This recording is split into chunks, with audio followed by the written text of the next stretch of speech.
horta waxa la yaab leh adduunka dadina waxay kari laayihiin sidee baa lacag loo sameeyaa. dadka qaarkoodna si dhib yari ayay u sameeyaan. marka midna mid kama maskax badna. dadkoo dhanba waxaa la dhahaa waa wala bini aadan. maalin dhow waxaa dhacday wiil aan saaxiibanahay ayay la soo hadlay. markaasuu yiri warniyo mahdiyo nin baa raba ku yaro software developer ayaa applicationada ayuu sameeyaa. marka waxaan rabaa inaan iskiin baro. inankii waa haye waaye balan baan qaadanay, meel baan isku nimidnay, waan iswaraysan. war haye warkeen. markaasuu wuxuu igu yiri software wuxuu Android applications ayaan sameeyaa buu yiri. applicationada mobile ayaan sameeyaa. haye in muddo waan sameeyaa. haye hay'ad ka shaqeysa. markaasuu yiri Silicon Valley. Are you serious? Silicon Valley waan ka shaqeeyaa buu. Silicon Valley cid aan garaneynay waxay ka dhigan tahay waa meesha idil ay ku taalo shirkadda Facebook, shirkadda Google, IBM, shirkadaha ugu waaweyn Mareykanka waa meesha ay ku yaalaan. badanaa kuma qaarkood way ku yaalaan, laakiin software oo dhan ama IT adduunka maanta shirkadaha waa Soomaaliya waa halka ku yaalaan weeyaan, waana Mareykanka. kaayar Djibouti wuu joogaa. isagoo Djibouti jooga ayuu halka ka shaqeeyaa. Soomaali haddaan nahay ama waan iska faduulay wiil baan markaasaan ku rimsad qaata hadde anagu saabaas ka naho qof hadduu gaari ku arko wuxuu oranaya war gaari waa imso saacad qurux baa hadduu ku arko war saacad waa imso. inagu saasaas ka nahay. marka hadda sidii faduulnimadeennii Soomaaliga caadiga ah ayaan ku yiri war imsad qaata. markaasuu yiri waxaan qaataa $20 saacadii. $20 saacadii waan xisaabiyey. haye $20 mise saacad shaqaysaa 8 maxaa yaday 8 saacadood. 8 saacadood okay. 20 waxaad ku dhufataa 8 per day waa how much? 28 waa 16 waa 160 weeyaan. Sama waa 160. okay. 160 waa just one day wuxuu shaqeynaa $160. $160 maxay noqonaysaa? hay $160 waa one day. waxaad si xisaabsaa haddana week haddana si xisaabi aan sidii week.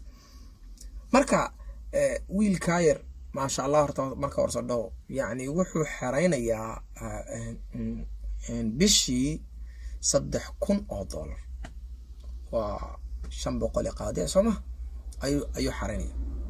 halkan maalin dhaweey haddana ka arkay dhalinyaro yar oo reer Djibouti dhalinyartii University Djibouti ka baxday oo mudaharaaday. maxay ka mudaharaadan? waxay ka mudaharaadayaan shaqaale.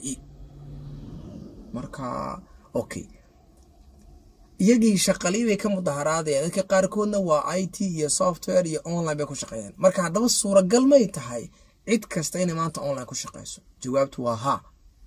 maanta uma baahnid inaad si aad lacag u sameysaa. maanta uma baahnid inaad office fadhiisato ood waxaan ku leeyahay sheeg aad 8 saacadood meel ka fadhido.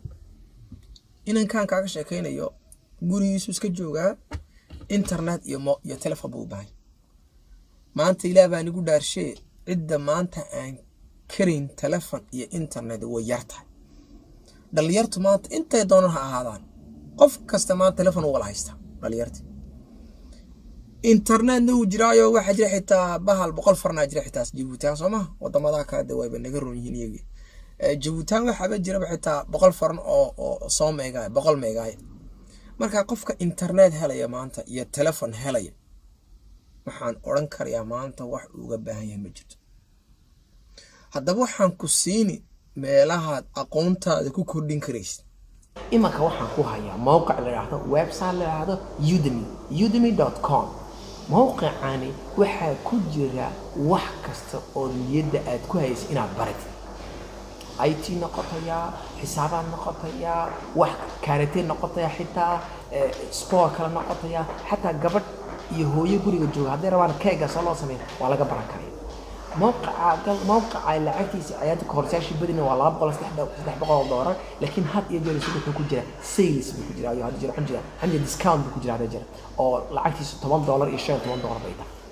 gal oo walaalkay aqoontaada ziyaadso aqoontaada markaad ziyaadsatidna meesha aad doontidna ka shaqayn kartaa magaaladaada xaafadaada meesha la joogto mira ma hadad arday tahay hadaan maxay shaqo kale hadad haysid wax kale ka ziyaadso shaqo kale oo ziyaada hala ka bar ma aad ka baritid taana ku shaqayso aniguna waxaan kugu ballan qaadayaa intii aqoontayda iyo karaankayga anigu inaan kula wadaago video kooraysa waxa jirta aan sameeyay oo aan kaga hadlayo dhibta haysata dadka Soomaalida qurbaha maxay hayday ku nool hadana daawan waa daawan kartaa page-kaygu yaala dadka qaarkood waa run bay yiraahdeen dadka qaarkoodna way diidan yihiin oo waxba kama jiraan bay leeyihiin laakiin anagu ahamiyadu waxay ahayd inaad dadka la tuso ina qofku muu u qalmaa nolosha halka taala ma u qalantaa ilaa badda inuu dhaafo haddana dhalinyar kale ay yiri deemaadiyo haddaba halkan waa la joogaa dhalinyartii waxay leeyihiin waa wala waxa weyn mushaar la'aan iyo shaqo la'aan baa dadka qaarkood ku haysta ama Soomaaliya ama Djibouti ama meesha doonaha joogay halkaana waa mashaakil baa leeyahay waxba ku jira xalku muxuu yahay xalku walku wuxuu yahay hadba inta aqoontaadu wanaagsan tahay ay lacagtaada iyo noloshaada ku xiranta maanta cid kasta waxay badda uga baxaysaa meel kale waxay uga tagaysaa waxa weeyaan waa lacag samee waa nolol wanaagsan samee Soomaa nolosha wanaagsan iyo lacagtu kuma xinno meel kuma xinno wadan kuma xinno meelna kuma xinno waxay ku xiran tahay meesha doonta adoo jooga ayaa lacag wanaagsan sameyn kartaa nolol wanaagsan sameyn kartaa marka anigana taas ayaga balama videogan hadii aad meel kale hadad ka aragtay facebook.com/mahdimiicad2 waad ka heli kartaa youtube kana waa dhigay hadaa la ka dhigo mahdimiicad website-kayga mahdimiicad.com inta waad ka heli kartaa waxaan iga balama aniguna inaan aqoontaydi Europe iyo Mareykan iyo meesha aan doonaa ka helayo online baan ku bixiyay inaan wixii aan bartay on miran dhalinyarta aan biyaash ugu soo gudbin doono see you next time